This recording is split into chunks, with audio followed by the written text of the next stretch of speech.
இந்த சாலை தார் சாலை மீண்டும் செய்துள்ளார்கள். சமீபத்தில் இந்த வேலையை தமிழக அரசு தொடங்கியுள்ளது. பல தெருக்கள் முதற்கொண்டு முக்கிய சாலைகளை சீரமைக்கிறார்கள். இந்த தார் சாலைகளை இதுபோல பளிச்சிடும்படியான வெள்ளை நிறத்தில் அவர்கள் வைத்துள்ளார்கள்.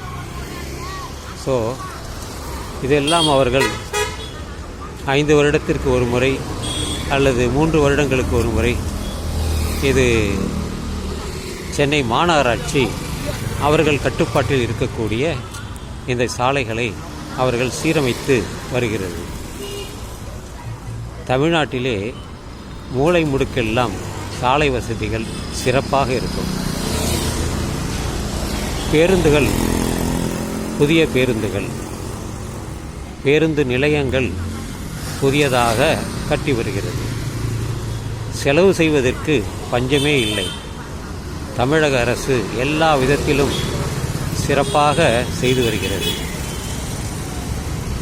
ஒரு சக பயணியாக, சாலையை பயன்படுத்துவனாக இதை நான் சொல்கிறேன், சத்தியமாக சொல்கிறேன். இந்த தமிழக அரசு சிறப்பான திட்டங்களை சொல்லி செய்து வருகிறது. அதில் விமர்சனங்கள் இருக்கத்தான் செய்யும். எதிர்க்கட்சிகள் விமர்சனம் செய்வார்கள், அவர்கள் செய்துதான் ஆக வேண்டும். ஆனால் அவருடைய விமர்சனங்கள் ஆக்கப்பூர்வமாக இருக்காது. ஆக்கப்பூர்வமாக அவர்கள் விமர்சனம் செய்தால் அந்த அரசை உற்சாகப்படுத்தும், ஒரு எழுச்சி கிடைக்கும், இன்னும் அதிகமாக செய்ய வேண்டும் என்று. ஆனால் அந்த நிலை இல்லை. அது ஒரு வருத்தமான விஷயங்கள் தான். இந்த கோயிலுக்கு அன்னதானம் வழங்கப்படுகிறது.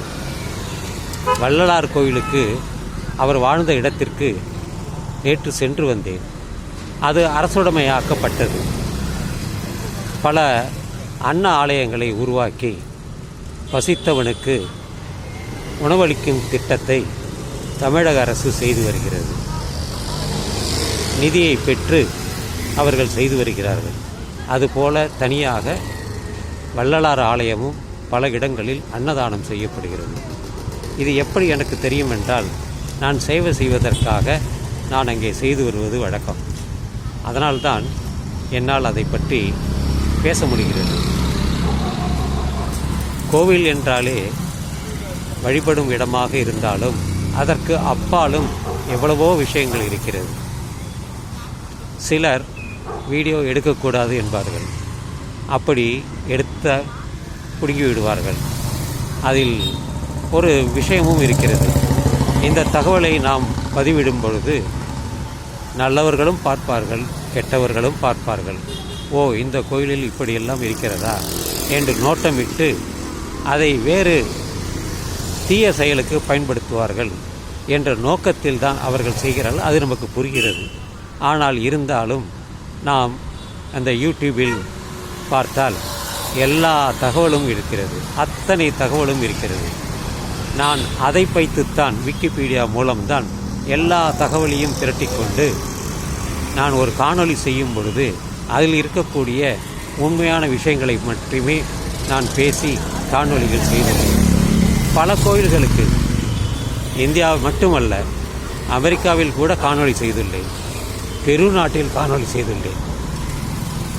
பிரான்ஸ் நாட்டில் செய்துள்ளேன். ஜெர்மனி நாட்டில் செய்துள்ளேன். ரஷ்ய நாட்டில் செய்துள்ளேன். மலேசியாவில் செய்துள்ளேன். வியட்நாமில் செய்துள்ளேன். நான் சென்ற நாடுகளில் எல்லாம் காணொளியை எடுத்து அதை பதிவிடுவது வழக்கம். அது பலரும் பார்க்கிறார்கள். அதையெல்லாம் எனக்கு ஞாபகம்தான். நான் சென்ற இடத்தின் படங்கள் மட்டுமல்ல, காணொளியும் கூட. இந்தோனேஷியாவில் யோகியாகர்த்தா என்ற இடத்தில் 2 கோயில்கள் அருகாமையிலே இருக்கிறது. ஒன்று இந்து கோயில், மற்றொன்று புத்தர் கோயில். மிக சிறப்பாக இருக்கும் இரண்டுமே. இன்றும் பாணி பாதுகாக்கப்படுகிறது, பேணி பாதுகாக்கிறார்கள். அதெல்லாம் மகிழ்ச்சி தான். இன்னும் பல இடங்களுக்கு செல்ல வேண்டும், கோயில்களுக்கு செல்ல வேண்டும், அதை பற்றி தகவலை மக்களுக்கு தெரிவிக்க வேண்டும் என்ற எண்ணம்தான். ஒருவருடைய பக்தியினால் நல்லது கிடைக்குமா என்றால் அது அவர்களுடைய நம்பிக்கை தான். அது போன்ற நம்பிக்கை என்னிடம் இல்லை. எது நினைக்கிறோமோ அது நடக்கும். நாம் நினைக்கின்ற காரியம் கைகூடும் முயற்சி செய்தால். அதனால்தான் திருவள்ளுவர் முயற்சியை பற்றி சொல்வார். சோம்பேறித்தனமாக வீட்டில் இருந்து கொண்டால் உனக்கு எந்த பலனும் கிடைக்காது. நீ உழைக்க வேண்டும், முயற்சி செய்ய வேண்டும். அப்படி செய்யும் பொழுதுதான் உன்னுடைய எண்ணங்கள் ஈடேறும், வெற்றியை உண்டாக்கும். எனவே கோயில் என்பது வெறும் வழிபாடு இடம் அல்ல, அங்கே சித்திரச்சாலை, சிற்பச்சாலை. எனவே நண்பர்களே, நீங்கள் கோயிலுக்கு சென்றால் சிற்பங்களை காணுங்கள். நீங்கள் உங்கள் வழிபாட்டையும் செய்யுங்கள், நான் மறுக்கவில்லை. அங்கே இருக்கக்கூடிய சிற்பங்களை பாருங்கள். என்ன கலை நேர்த்தியமாக அவர்கள் செய்துள்ளார்கள். தமிழ்நாட்டிலும் சரி, கர்நாடகாவிலும் சரி, மிக நேர்த்தியாக அவர்கள் செய்த அந்த சிற்பங்களை இன்றளவும் மனதில் இடம்பெறுகிறது என்றால் அதற்கு முக்கிய காரணம் அந்த கைவினைஞர்கள் உழைப்பு தான், கற்பனையினால் ஏற்பட்டது தான்.